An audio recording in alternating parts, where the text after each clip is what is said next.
పల్నాడు జిల్లాకు చెందిన మాజీ శాసనసభ్యులు రామకృష్ణారెడ్డి గారు నిన్న కొన్ని అనివార్య పరిస్థితుల్లో అరెస్ట్ కావాల్సినటువంటి పరిస్థితి ఏర్పడింది. కోర్టులో బెయిల్ కోసం యాంటిసిపేటరీ బెయిల్ కోసం ప్రయత్నం చేస్తే చాలా విచారణ తరువాత యాంటిసిపేటరీ బెయిల్ను తిరస్కరించడంతో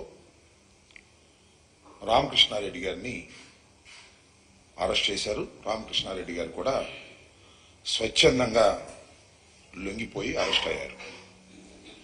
తర్వాత కోర్టులో ప్రొడ్యూస్ చేయడం జరిగింది. దీన్ని మేమందరం ఇవాళ కలిసి కొన్ని విషయాలను ఆంధ్ర రాష్ట్ర ప్రజలకి, పలనాడు ప్రాంతానికి చెందినటువంటి పౌరులకి కొన్ని విషయాలను చెప్పాలనే ఉద్దేశంతో మేమందరం కూడా ఇక్కడ సమావేశమయ్యాం. రామకృష్ణారెడ్డి గారు సుదీర్ఘకాలం నుంచి ఆ నియోజకవర్గంలో గెలుపొందుతూ వచ్చారు. మా పార్టీ అధికారంలో ఉన్నప్పుడు గెలిచారు, అపోజిషన్లో ఉన్నప్పుడు కూడా గెలిచినటువంటి ప్రజాదరణ కలిగినటువంటి నాయకుడు. వరుసని కంటిన్యూస్ గా 4 times గెలవడం జరిగింది. ఈ ఎన్నికలకు ముందే 2-3 సంవత్సరాలకు ముందే ఒక భారీ ప్లాన్ ని చంద్రబాబు నాయుడు గారు తీసుకొచ్చారు. ఏ విధంగా అయినా సరే ఈసారి రామకృష్ణారెడ్డిని ఓడించాలి, ఎంతకైనా తెగించాలి అనేటువంటి ఉద్దేశంతో ఒక ప్లాన్ ప్రకారం అక్కడికి రావడం, అక్కడ రాజకీయాలకు దూరంగా ఉన్నటువంటి బ్రహ్మారెడ్డిని తీసుకొచ్చి అక్కడ అభ్యర్థిగా పెట్టుకుంటారు. అది వారి స్వేచ్ఛ, మేము కాదని అనను, కానీ ప్రజలు అర్థం చేసుకోవాలని మనవి చేస్తున్నా. పెట్టి ఆయనకి పెట్టుబడులు పెట్టి ఆయన నడిపి ఏదో ఒక విధంగా రామకృష్ణారెడ్డి గారి కుటుంబాన్ని, రామకృష్ణారెడ్డి గారిని ఓడించాలి, వేధించాలి అనేటువంటి పద్ధతుల్లో ప్రయాణం సాగించారు, రాజకీయ ప్రయాణం. ఎన్నికల్లో జరిగినటువంటి విషయాలు మీకు తెలుసు. ఈవీఎంని పగలగొట్టాడు అనేది టీవీల్లో కూడా వచ్చింది. అది పోలీసు వారు ప్రదర్శించింది కాదు, ఎలక్షన్ కమిషన్ ప్రదర్శించింది కాదు. అది లోకేష్ గారి ట్విట్టర్ నుంచి బయటకు వచ్చింది. మరి ఆయనకు ఎందుకు అలా వచ్చిందో, అంత శక్తివంతం ఎలా వచ్చిందో లోకేష్ గారికి నాకైతే అర్థం కాల.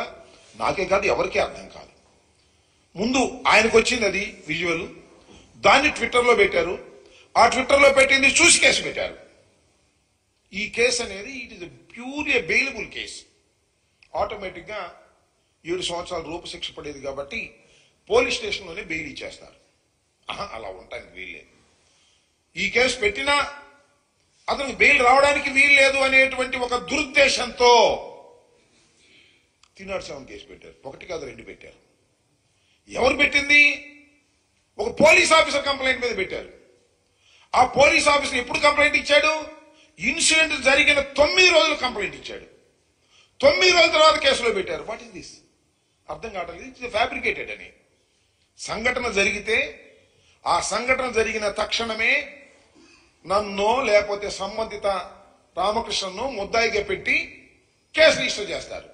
కానీ సంఘటన జరిగిన 9 రోజుల తరువాత 307 బుక్ చేశారంటే ఆ డిలే అంటే చాలా కింద నుంచి పై దాకా మాట్లాడుకున్నారు, ఫోన్లో మాట్లాడుకున్నారు, లోకేష్తో మాట్లాడుకున్నారు, చంద్రబాబుతో మాట్లాడుకున్నారు, అందరితో మాట్లాడుకున్న తర్వాత ఈ ఈవీఎం కేసులో అయితే ఎమ్మటే బెయిల్ వచ్చేస్తే రామకృష్ణారెడ్డికి అలా కుదరదు, 307 2 పెడదాం, అప్పుడు బెయిల్ రాదు అనేటువంటి ఒక దురుద్దేశపూర్వకంగా, కుట్రపూర్వకంగా 307 2 పెట్టించారు.